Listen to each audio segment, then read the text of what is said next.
Hello दोस्तों, कैसे हो आप लोग। स्वागत है आपका ग्लूमी इवनिंग्स यूट्यूब चैनल पे। आज की सारी कहानियाँ हमारे ही सब्सक्राइबर्स ने हमारे साथ शेयर की है, तो उम्मीद करता हूँ कि आपको ये कहानियाँ पसंद आएगी। दोस्तों, आपको मेरे चैनल के पास ज्वाइन बटन दिखेगा। आप मेरी चैनल ज्वाइन करके मुझे सपोर्ट कर सकते हो। तो चलिए बढ़ते हैं अपनी कहानियों की तरफ। आज की पहली कहानी हमें सना जी ने भेजी है, तो चलिए सुनते हैं कहानी उनके पॉइंट ऑफ व्यू से। मेरा नाम सना है और मैं उत्तर प्रदेश के एक छोटे से गांव के रहने वाली हूँ। मेरी उम्र 30 साल की है। मैं पहले तो ग्लूमी यूनिस को थैंक यू कहना चाहती हूँ कि उन्होंने मेरी स्टोरी को आपके साथ शेयर किया। ये घटना मेरे साथ पिछले साल घटी थी।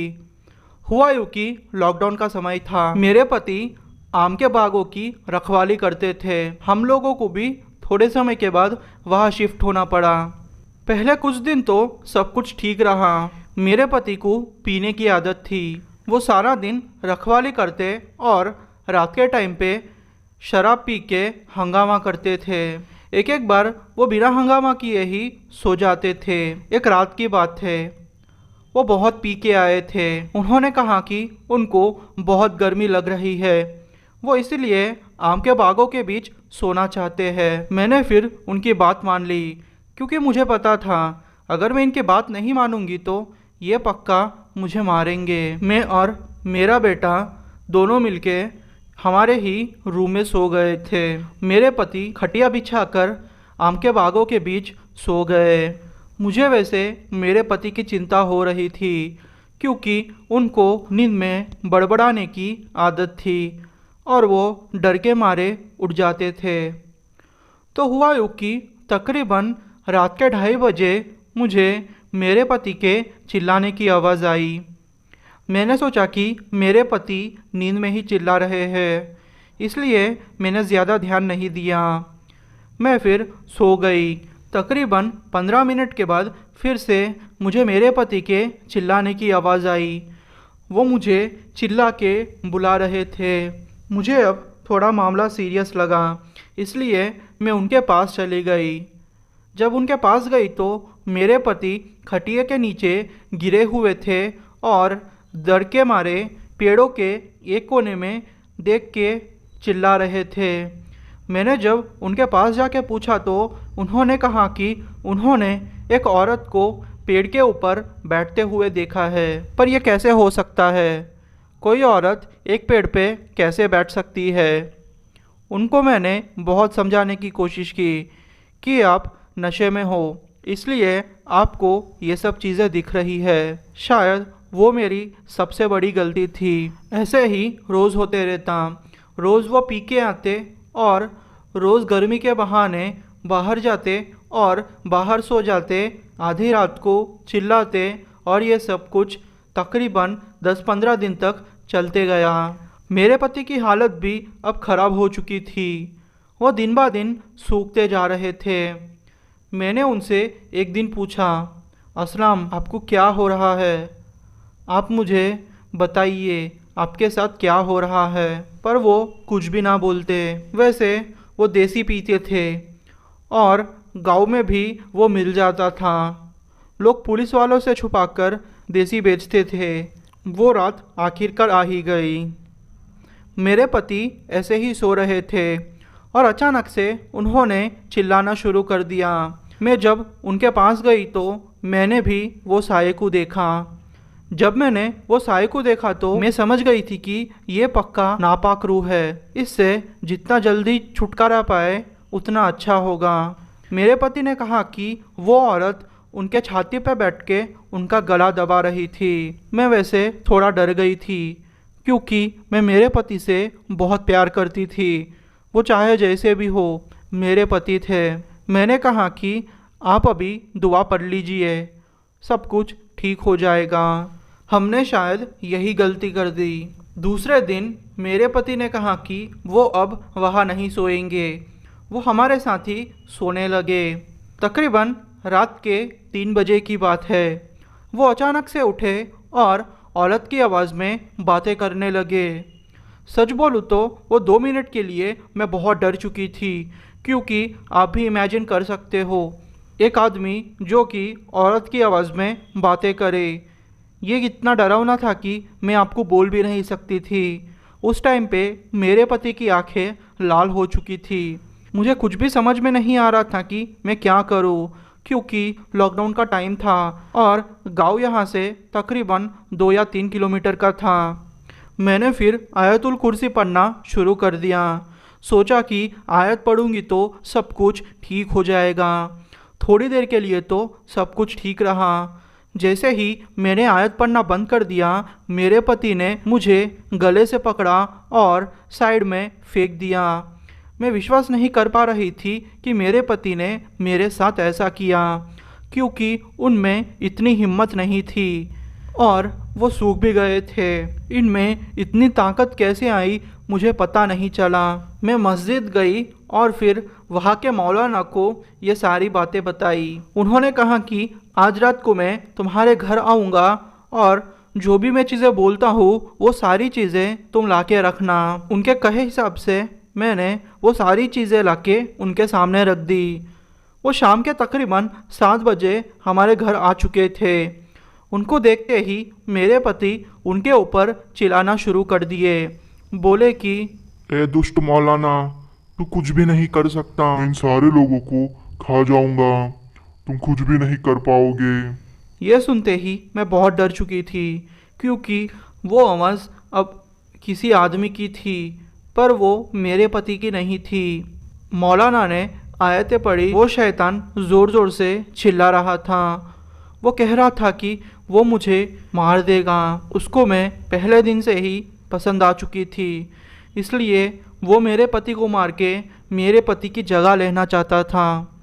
मैं वो सुन के डर चुकी थी। मौलाना ने फिर थोड़े देर के बाद सब कुछ ठीक कर दिया। मेरे पति बेहोश पड़े थे।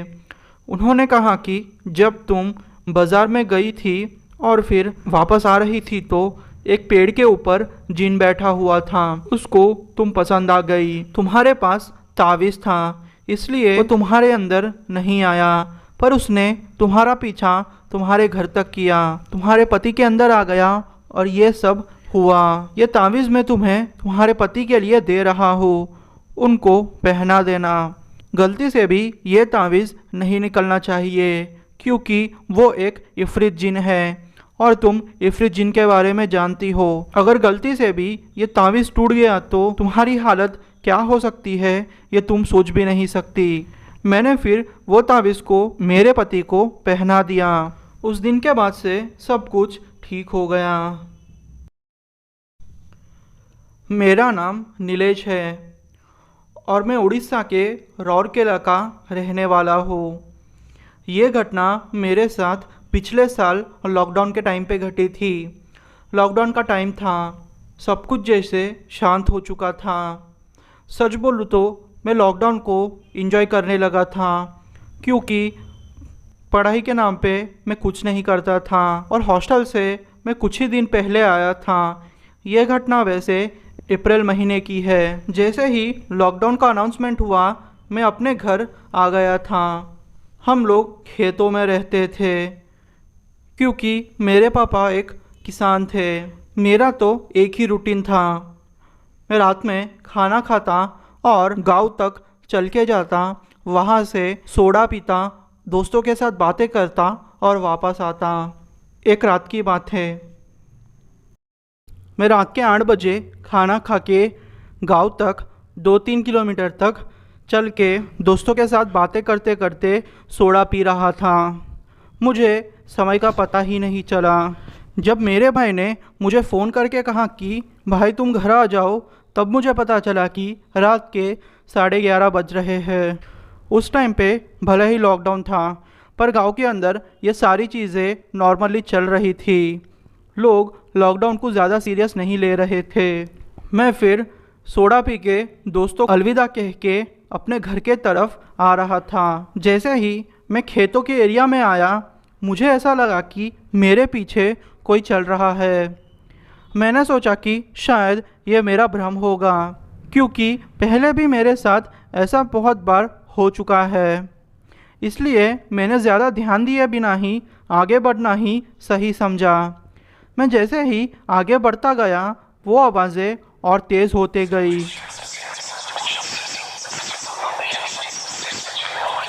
एक पल तो ऐसा आया कि मुझे एक औरत के हंसने का आवाज़ आने लगा।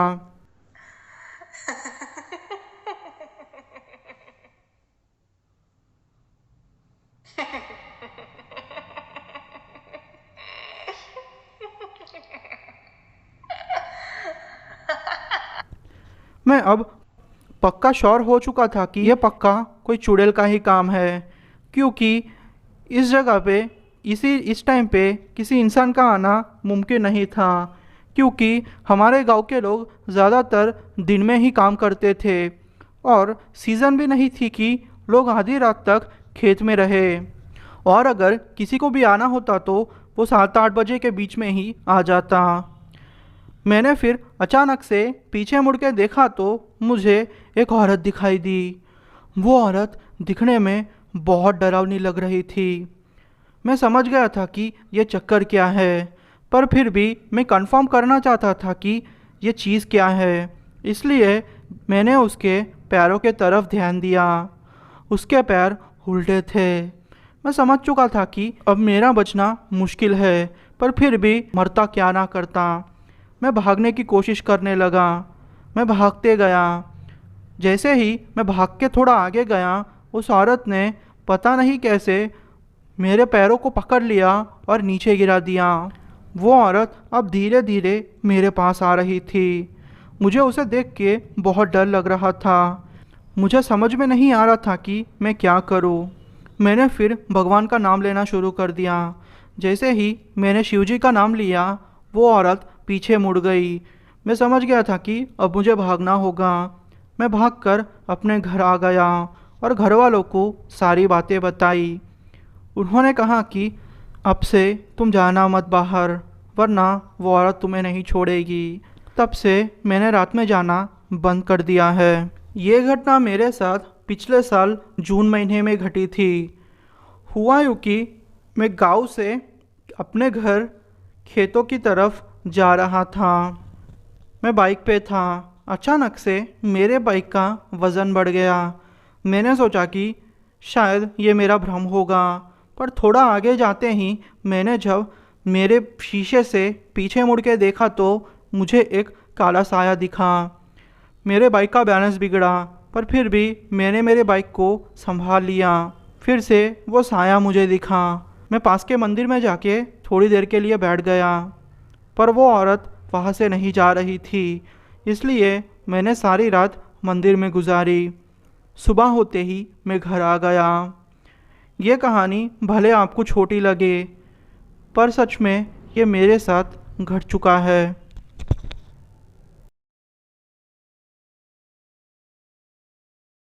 मेरा नाम रफ़ीक है और मेरा एक छोटा सा गराज है। मेरी उम्र 28 साल की है। मेरी पत्नी फरहाना 25 साल की है। हम लोग नासिक के एक छोटे से गांव के रहने वाले हैं। ये घटना मेरे साथ इसी साल अप्रैल के महीने में घटी थी। मेरा ज़्यादातर वक्त गराज में ही गुजरता था। रात को घर आके मैं खा के सो जाता था। मैं मेरी पत्नी फरहाना को ज़्यादा वक्त नहीं दे पाता था, इससे वो हमेशा मुझसे चिढ़ी हुई रहती थी। पर लॉकडाउन होने से मेरे घर पे शांति का माहौल था, क्योंकि मैं घर पे ही रहता था। मैं अपनी ज़िंदगी से खुश था, पर अपनी पत्नी के बारे में कुछ ज़्यादा ही सोचता रहता था। हमारे 2 बच्चे थे, 2 ही बेटे थे। लॉकडाउन होने की वजह से मेरा काम भी रुक गया था। मैं ज़्यादातर अपना वक्त घर पे ही गुजारता था। फरहाना और मेरी अम्मी अब्बू खेत में काम करते थे। हमारा छोटा सा खेत था। एक दिन हुआ यूँ कि हम लोग खेत से काम ख़त्म करके घर जा रहे थे। तब मुझे टॉयलेट जाने की ज़रूरत महसूस हुई। काफ़ी शाम भी हो चुकी थी। मैंने सबको बोला कि मैं आता हूँ, आप लोग आगे बढ़े। मैं अपना काम ख़त्म करके चला गया।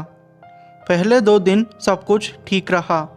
तीसरे दिन रात को जब मैं नींद से उठा तो देखा कि मेरी पत्नी बेड पे नहीं थी। मैं उठ के उसे ढूंढने गया। बाहर देखा कि मेरी पत्नी मुझे पीठ दिखाए बाहर चांद को देखकर कुछ बड़बड़ा रही थी। मैं उसके पास गया, मगर जब मैंने उसके कंधे पर हाथ रखा तो वो पीछे मुड़ी। जब मैंने उसका चेहरा देखा तो मेरे रोंगटे खड़े हो गए थे। वो एक भयानक चेहरा था। उसने मुझे सर पे मारा और मैं वहीं बेहोश हो गया। जब मेरी आंख खुली तो सुबह हो गई थी और मेरे घर वाले वही बाहर मुझे देख के पूछ रहे थे कि आखिर क्या हुआ। मैंने सब कुछ बताया, पर उन्हें लगा कि मैं कोई सपना देख रहा था और नींद में चल के बाहर आ गया। उसी दिन दोपहर को मेरे बच्चों को घर छोड़ के खेत गया और शाम तक आया तो मेरा पहला लड़का मुझे मरा हुआ पाया गया। मैं वो देखकर जैसे अंदर से टूट गया था। हम लोग बहुत रोए। दूसरे लड़के ने कहा कि उसने एक बड़े से आदमी को देखा था और फैज़ यानी मेरे पहले लड़का उसके पीछे चला गया। जब वो वापस आया तो बोला कि उसे सोना है और वो सो गया। बाद में वो कभी नहीं उठा। चौथी रात को हद हो गई। मेरी नींद रात के 2 बजे खुली। मेरी पत्नी बेड पे बैठकर मुझे देख रही थी। वो ज़ोर ज़ोर से सांस ले रही थी। वो मेरा गला ज़ोर ज़ोर से दबा रही थी। आँख खुली तो देखता हूँ कि मेरी पत्नी रूम में ही नहीं है। फरहाना मेरे दूसरे बच्चे के पास दूसरे रूम में सोई हुई थी। उसी दिन मेरी पत्नी ने 5 लोगों का खाना अकेले खा लिया। हम लोग वो देख के डर गए। हमने सोचा कि फैज़ के मरने के गम में फरहाना दिमागी रूप से बीमार हो गई है, थोड़े दिन में ठीक हो जाएगी।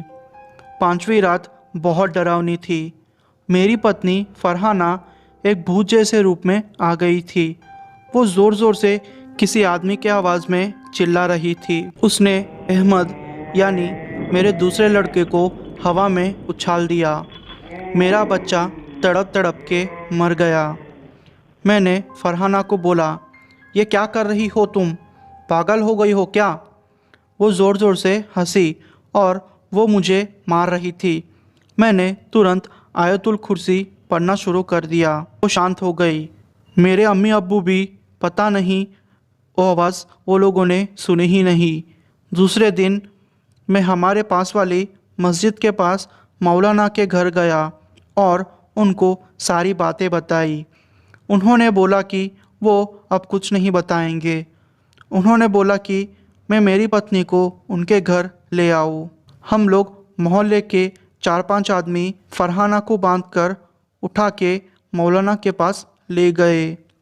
वहाँ मौलाना ने सारी तैयारी करके रखी थी।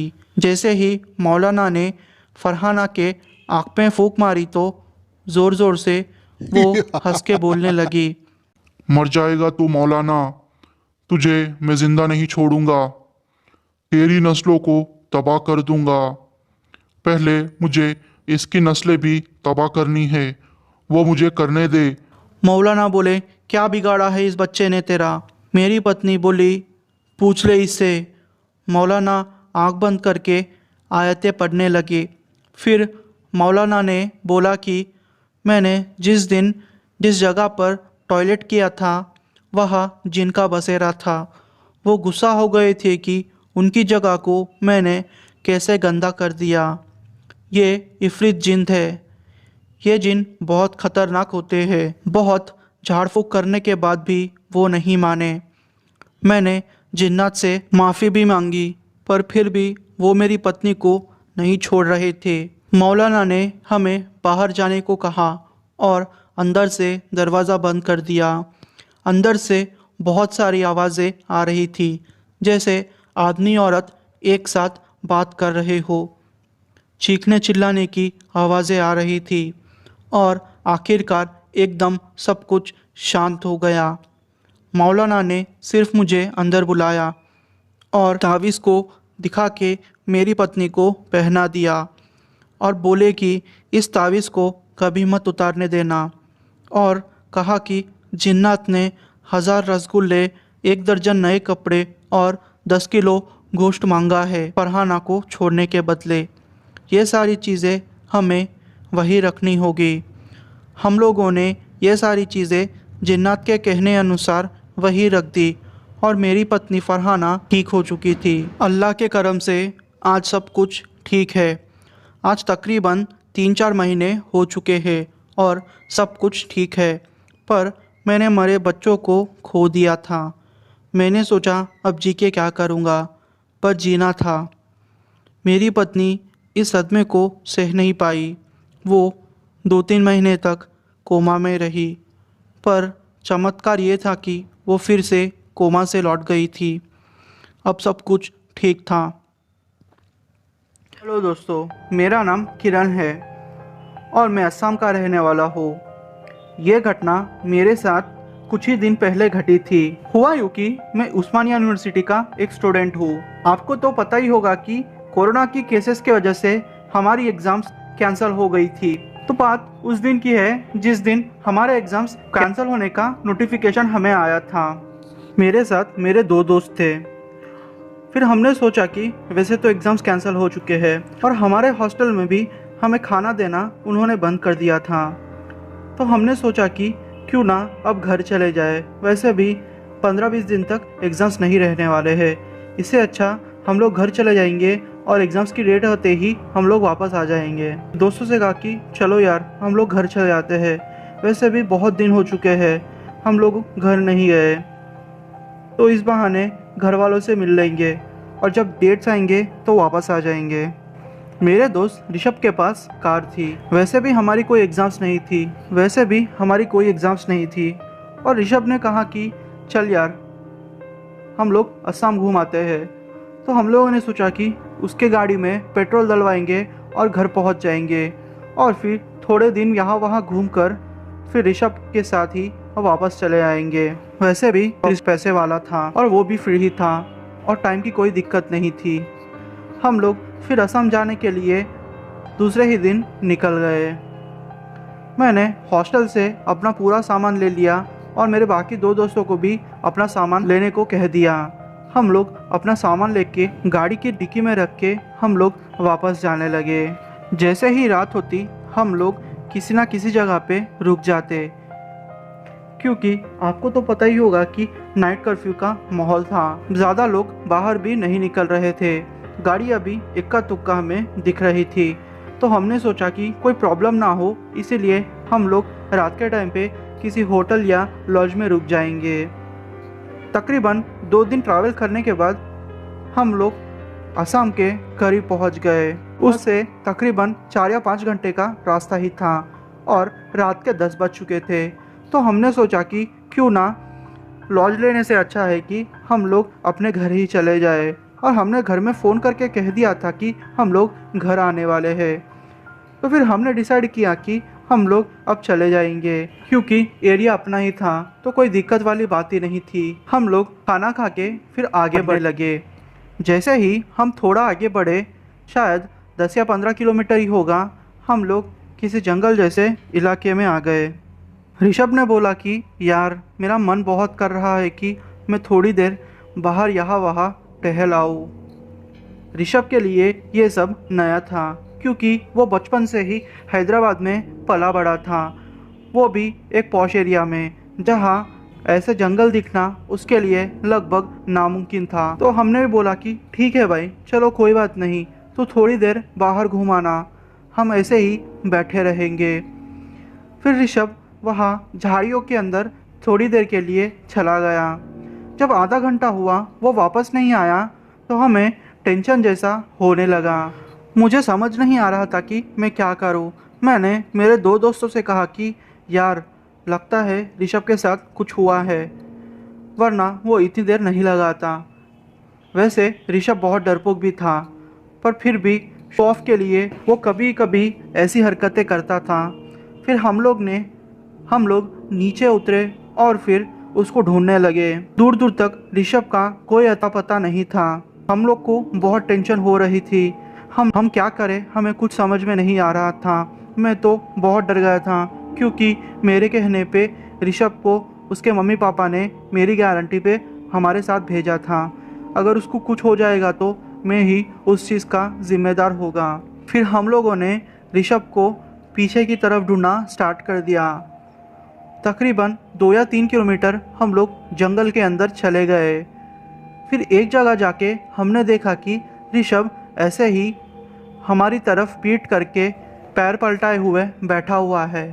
हमें कुछ समझ में नहीं आ रहा था। मैं ज़ोर से चिल्लाया, ऋषभ यार तू कब से गायब है? हमें कितनी टेंशन हो गई थी, तुझे पता है क्या? पर फिर भी ऋषभ ने कोई आंसर नहीं दिया। मुझे लगा कि शायद यह मजाक कर रहा होगा। जब मैं उसके पास गया तो उसे देख के मैं शॉक्ड हो गया। उसकी आंखें पलटी हुई थी, मतलब उसकी आंखों की पुतलियाँ मुड़ गई थी और सिर्फ सफ़ेद हिस्सा दिख रहा था। मुझे समझ नहीं आ रहा था कि मैं क्या करूं। मैं तुरंत ही ऋषभ को लेके गाड़ी में बिठाकर पास ही किसी गांव में चले गया। वो गांव वाले ऋषभ को देख के समझ गए थे। उन्होंने थोड़ी भी देर नहीं की और ऋषभ को लेके एक बाबा के पास चले गए। बाबा ने 3-4 घंटे कुछ मंत्र पढ़े, तब जाके ऋषभ की हालत में सुधार आया। पूछने पर बाबा ने बोला कि ऋषभ जब अंदर गया था तो उसके पैर से कुछ टकरा गया था और वो वहाँ सिगरेट भी पी रहा था। वो चीज़ जंगल में रहने वाली आत्माओं को पसंद नहीं आई, तो उन्होंने ऋषभ को बेहोश कर दिया और उसे ऐसे ही छोड़ दिया। ये तो खैर बनाओ कि ऋषभ को ज़्यादा कुछ नहीं हुआ, वरना वो आत्माओं को अगर ज़्यादा गुस्सा आता तो उसकी जान जाना पक्का था। और अच्छे से पूछने पर गाँव वालों ने हमें बताया कि एक औरत वहाँ रहती थी। एक औरत पागल थी और वही रहती थी। तो किसी ने उस औरत को गाड़ी के नीचे कुचलकर मार दिया था। तब से वो औरत सब लोगों को ऐसे ही सताती है, जंगल की आत्मा बनके। हेलो दोस्तों, मेरा नाम प्रतीक है। मेरी उम्र 35 साल की है। मैं मध्य प्रदेश के भोपाल का रहने वाला हूँ। ये घटना मेरे साथ पिछले साल घटी थी। लॉकडाउन का समय था। अचानक से मेरे दादा की तबीयत खराब हो गई। फिर मेरे मम्मी पापा ने मुझे फ़ोन करके कहा कि तुम्हें अपने दादा की खबर पूछने आना पड़ेगा, क्योंकि सीरियस सिचुएशन थी। उन्होंने तो खुल के कुछ भी नहीं बोला, पर मैंने उनकी बातें समझ ली थी। मुझे डर भी लग रहा था, पर मैंने सोचा कि गांव से सुरक्षित जगह हमारे लिए कुछ भी नहीं हो सकती, क्योंकि हमारा घर गांव में बहुत बड़ा था। तो अगर दादाजी को क्वारंटाइन घर में करना पड़ा तो भी ज़्यादा दिक्कत की बात नहीं थी। पर दादाजी को हॉस्पिटल में ही क्वारंटाइन किया गया था। दादी अब अकेली पड़ चुकी थी। मैं दादी का लाडला था, तो दादी ने मुझसे फ़ोन करके फिर से कहा कि बेटा तू आ जा अपने दादा से मिलने। फिर मैंने कहा कि ठीक है दादी, मैं आ जाता हूँ, आप चिंता मत करिए। वैसे मेरे बच्चे कभी भी गांव में नहीं गए थे, क्योंकि बिजनेस के कारण मुझे गांव में जाने का टाइम ही नहीं मिलता था। मेरे मम्मी पापा मुझे मिलने के लिए भोपाल ही आ जाते। मैंने फिर ये सारी चीज़ें मेरे वाइफ से शेयर की, तो मेरी वाइफ ने बोला कि अच्छा है कि हम लोग गांव चले जाए, वैसे भी यहाँ सिचुएशन बहुत ख़राब है। हम अगर शांति से गांव पहुँच जाएंगे तो हमें कोई टेंशन की बात ही नहीं होगी। फिर मैं भी मेरी पत्नी की बात मान गया। मेरा एक बड़ा बेटा था और छोटी बेटी थी। मेरा बड़ा बेटा 15 साल का था और मेरी छोटी बेटी 12 साल की थी। हम लोग फिर गांव जाने के लिए निकल गए। मैंने फिर अपना बिजनेस का सारा काम शाम को ही ख़त्म कर दिया था, क्योंकि घर में से ही मैं मेरा ज़्यादातर बिजनेस चलाया करता था। शाम के 7 बजे हम लोग गांव जाने के लिए निकल गए। सफ़र एकदम ठीक था, क्योंकि रास्ता एकदम सुनसान था। सच बोलूँ तो इक्का दुक्का गाड़ियाँ भी नहीं दिख रही थी। मैंने मेरी ज़िंदगी में पहली बार इतना डरावना माहौल देखा था। सच बोलूँ तो मुझे मानने भी नहीं आ रहा था कि ये कोरोना की वजह से ये सब भी हो सकता है, क्योंकि इतने दिन मैं मेरे घर में ही पड़ा रहता था और बिजनेस भी घर से चलाता था। वो बाहर की सिचुएशन के बारे में मुझे नहीं पता था, और अगर पता भी होता तो इतनी सीरियस सिचुएशन होगी मैंने कभी नहीं सोचा था। मैं ड्राइव कर रहा था, सब कुछ ठीक चल रहा था, पर अचानक से मेरी गाड़ी पंचर हो गई। हम लोग को एक सुनसान इलाके में गाड़ी रोकनी पड़ी। मैं रोकना नहीं चाहता था, पर क्या करूं, चेक तो करना ही था ना। फिर मैं गाड़ी से उतरा तो मुझे पता चला कि मेरे दोनों टायर पंचर हो चुके हैं। मुझे थोड़ी टेंशन होने लगी। मुझे समझ में नहीं आ रहा था कि अब मैं क्या करूं, क्योंकि मेरे 2 बच्चे छोटे थे और मेरी पत्नी और मैं, हम पूरे रोड पे अकेले थे। मुझे आसपास कोई भी नहीं दिख रहा था। मेरी टेंशन बढ़ती जा रही थी।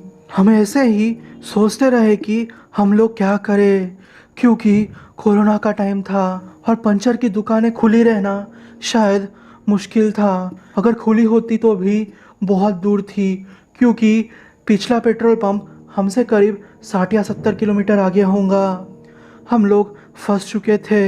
हमें समझ नहीं आ रहा था कि हम लोग क्या करें। मेरी छोटी बेटी रो रही थी और चिल्ला रही थी कि मेरी छोटी बेटी को कोई औरत दिख रही है। मैंने फिर उसे चुप कराने की कोशिश की। मैंने सोचा कि ये उसका बचपना है और शायद मेरी अटेंशन पाने के लिए वो मुझसे झूठ बोल रही है। थोड़ी देर बाद एक औरत चलती हुई हमें दिखाई दी। मैं पहले तो थोड़ा घबरा चुका था, पर सोचा कि अब मुझे मदद की ज़रूरत है, मुझे कुछ तो करना होगा। फिर मैंने उस औरत से बात करने की कोशिश की। उस औरत के पास जाके मैंने कहा, अरे बहन जी, आपको पता है क्या यहाँ कोई पंचर करने वाला होगा? तो उस औरत ने जवाब दिया, जी साहब, हमारे गांव में एक पंचर वाला है, पर हमारा गांव यहाँ से 2 किलोमीटर दूर है। फिर मैंने घबराहट में कहा कि मिल तो जाएगा ना? फिर उस औरत ने कहा कि जी साहब, आपको मिल जाएगा। पर मैं बेवकूफ़ था। मैंने इस औरत से नहीं पूछा कि अगर तुम्हारा गांव 2 किलोमीटर दूर है तो तुम इस सुनसान इलाके में क्या कर रही हो? मुझे जल्दी जल्दी में कुछ नहीं सूझा। मैंने पत्नी से कहा कि मैं अब क्या करूं? मेरी पत्नी ने कहा कि अब आपको जाना ही होगा, क्योंकि अगर मैं आई तो बच्चे अकेले पड़ जाएंगे और मुझे डर भी लग रहा है। तो मैंने मेरी पत्नी से कहा कि पूरे दरवाजे लॉक कर देता हूँ। अगर कोई भी आए तो दरवाज़ा खोलने की कोशिश करे तो तुम उसे दरवाज़ा मत खोलने देना। तो मेरी पत्नी मान गई। फिर मैं उस औरत के पीछे पीछे 2 किलोमीटर तक चलते गया। गांव आ गया। उस औरत ने मुझे एक छोटे से घर के पास ठहरा दिया। उस औरत ने फिर उस मैकेनिक को बुलाया। फिर उस मैकेनिक ने कहा कि चलिए भाई साहब, जल्दी चलिए, क्योंकि जहाँ आपकी फैमिली रुकी है वो इलाका बहुत ख़राब है। प्लीज़ भाई साहब, आप जल्दी चलिए। मैं फिर मान गया। वो अपनी बाइक लेके मुझे पीछे बिठा के उस जगह पर गया। पर जब मैं उस जगह पर पहुंचा तो मैं परेशान हो चुका था। मेरी वाइफ बाहर पड़ी हुई थी और मेरे दोनों बच्चे दूर पड़े हुए थे। उनके माथे से खून निकल रहा था। मुझे समझ में नहीं आ रहा था कि मैं क्या करूं। मैं घबरा गया था। मुझे अचानक से पैनिक अटैक आना शुरू हो गया। मैं वही बेहोश होके गिर गया। जब मेरी आँख खुली तो मैं उसी औरत के घर में था। उस औरत ने कहा कि भाई साहब, आपको क्या हो गया? आप बेहोश हो गए थे। मैंने तुरंत ही अपनी पत्नी और बच्चों के बारे में पूछा। फिर उस औरत ने कहा कि आप चिंता मत कीजिए, डॉक्टर साहब उनका इलाज कर रहे हैं। फिर मैंने तुरंत कहा कि मुझे मेरी पत्नी और बच्चों से मिलना है। वो औरत मुझे फिर मेरे पत्नी और बच्चों के पास ले गई। जब मैंने मेरे बच्चों और पत्नी को सलामत देखा तो मुझ में जान आई। मेरी पत्नी को होश आ गया। उसने बोला कि जब तुम मैकेनिक के पास गए थे तब एक औरत अचानक से उनके गाड़ी के सामने आ गई और उन्हें मदद की भीख मांगने लगी। उस औरत ने कहा कि उसका पति बीमार है, और उसे पैसों की ज़रूरत है। मैं उसकी मदद नहीं करना चाहती थी, पर मुझे उसकी आवाज़ से लगा कि उसको सच में मदद की ज़रूरत है। तो मैंने गाड़ी का शीशा खोला और उस औरत को पैसे देने लगी। पर अचानक से उस औरत का रूप बदल गया। उसके नाखून बड़े हो गए थे और वो एक बूढ़ी के जैसी लग रही थी। वो औरत ने मेरा हाथ खींच के मुझे नीचे गिरा दिया। मैं जब नीचे गिरी तो मैंने उसके पैरों की तरफ ध्यान दिया। जब मैंने उसके पैर देखे तो मैं पागल हो गई। उसके पैर उल्टे थे। मैं समझ चुकी थी कि ये चक्कर क्या है। वो एक चुड़ैल थी। वो ज़ोर ज़ोर से हंस रही थी। मेरे डर की कोई सीमा नहीं थी। मुझे मेरे बच्चों के बारे में सोच के डर लग रहा था। मेरी बेटी ज़ोर ज़ोर से चिल्ला के ये कह रही थी कि मम्मी, ये वही औरत है जो अपना पीछा कर रही थी। मम्मी प्लीज़ बचा लो मुझे। फिर वो उस औरत ने मेरे 2 बच्चों को हाथ से पकड़ा और नीचे गिरा दिया। मेरे सर पे लगा था। मैं धीरे धीरे बेहोश होने लगी। वो औरत मेरे बच्चों को घसीटते हुए जंगल के अंदर लेके जा रही थी। बस मुझे उतना ही याद है। जब मेरी नींद खुली तो मैं तुम्हारे सामने थी, पर गनीमत थी कि मेरे बच्चे बच गए थे और उन्हें कुछ भी नहीं हुआ था। और उस औरत ने मेरे बच्चों को कुछ भी नहीं किया था। पर जब मैंने उस औरत से पूछा तो उस औरत ने कहा कि अच्छा हुआ कि कोई गांव वाला वहाँ से गुजर रहा था। उसने तुम्हारी पत्नी और बच्चों को देखा। उस गांव वाले ने शिव जी का जाप करना शुरू कर दिया और जैसे ही उसने शिव जी का जाप करना शुरू कर दिया, वो औरत अचानक से गायब हो गई। इस तरह उन बच्चों की और तुम्हारे पत्नी की जान बची, वरना शायद तुम्हारे बच्चे आज जिंदा ना होते।